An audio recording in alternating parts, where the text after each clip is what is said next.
মাহিন কিন্তু ডাকসু নিয়ে আন্দোলন শুরু করেছিল জানুয়ারি ফেব্রুয়ারির দিকে। তারপর তাকে হুমকি দেওয়া হয়েছিল, তুমি যদি ডাকসুতে থাকো ডাকসুই হতে দেওয়া হবে না। যে আমরা হচ্ছে স্বতন্ত্র প্যানেল এবং স্বতন্ত্র প্রার্থী সবাই, মানে এমন স্বতন্ত্র কোন অর্থ স্বতন্ত্র অরাজনৈতিক স্বতন্ত্র তা না। আমরা বলবো যে আমরা নানান জায়গা থেকে আসছি, নিজেদের যোগ্যতা নিজেদের দাঁড়িয়েছি, একসাথে হয়েছি। তো মাহিন যেহেতু রাজনীতি করতে চেয়েছে, সে জাতীয় রাজনীতিতে চলে গিয়েছিল। সে হচ্ছে মূলত আমি যদি ইতিহাস তুলে ধরতে হয়, আসলে মাহিন কিন্তু ডাকসু নিয়ে আন্দোলন শুরু করেছিল জানুয়ারি ফেব্রুয়ারির দিকে। তারপর তাকে হুমকি দেওয়া হয়েছিল, তুমি যদি ডাকসুতে থাকো ডাকসুই হতে দেওয়া হবে না। এটা কারা হুমকি দিচ্ছে আপনারা বুঝতে পারতেছেন। তারপরে সে জাতীয় রাজনীতিতে চলে যায়, সেখান থেকে পরে সেখানে হয়তো সে অবস্থান তৈরি করতে পারে না, সে আবার ব্যাক আসে ছাত্র রাজনীতির জন্য, ডাকসু করবে এটা বলে।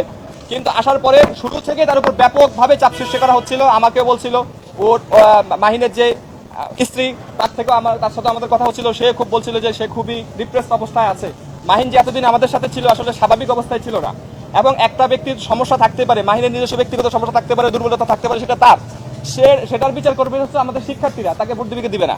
কিন্তু কথা হচ্ছে তাকে এভাবে হুমকি ধমকি দিয়ে নানান কিছু প্রকাশ করে দেওয়ার অনেক কিছু করা হয়েছে, যেগুলো আমি বলতে চাই না। এগুলো যেহেতু ডকুমেন্টস হাতে নাই, আমি মুখে বলতে চাই না, আপনারা খোঁজ করে নিতে পারেন। তো তার সাথে আমাদের আসলে ওই ধরনের প্রতিশ্রুতি না, আমাদের ছিল যে আমরা একসাথে লড়াই করব।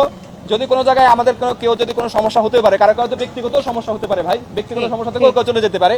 তো ফলশ্রুতিতে সে এভাবেই গিয়েছে। আমাকে সে গতকাল রাতে জানিয়েছিল যে খুবই চাপের মধ্যে আছে, তার এলাকার লোকজন তাকে কল দিয়ে কান্নাকাটি করছে, তাদেরকে হুমকি ধমকি দেওয়া হচ্ছে, সে আর টিকতে পারছে না।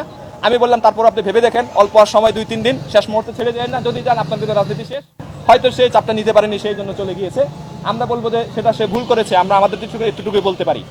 আর জিএস পদে আমরা কাউকে সমর্থন দিব কি দিব না, এই ব্যাপারে আমরা এখনো কোনো সিদ্ধান্ত নেইনি। কারণ হচ্ছে আমরা আসলে সমর্থন দেওয়ার মতো কোনো লোকজনকে এখনো পাচ্ছিও না। আমরা এটা নিয়ে বসেছি, আমরা ডিসকাশন করব। আর আমরা শুধু কাউকে সমর্থন দিব না। আমরা মনে করি সমর্থন দেওয়ার কিছু না, এটা তো শিক্ষার্থীরা ভোট দিয়ে বের করবে। আমরা কাউকে সমর্থন দেওয়ার মানে কি? এই যে মাহিন একজনকে সমর্থন দিতে, সে কি জয় হয়ে যাবে? তাকে ভোট দিয়ে দেবে? এটা কেমন কথা? শিক্ষার্থীরা ভোট দিয়ে বের করবে, আমরা কাকে সমর্থন দিই না, এটা কোনো ম্যাটার না।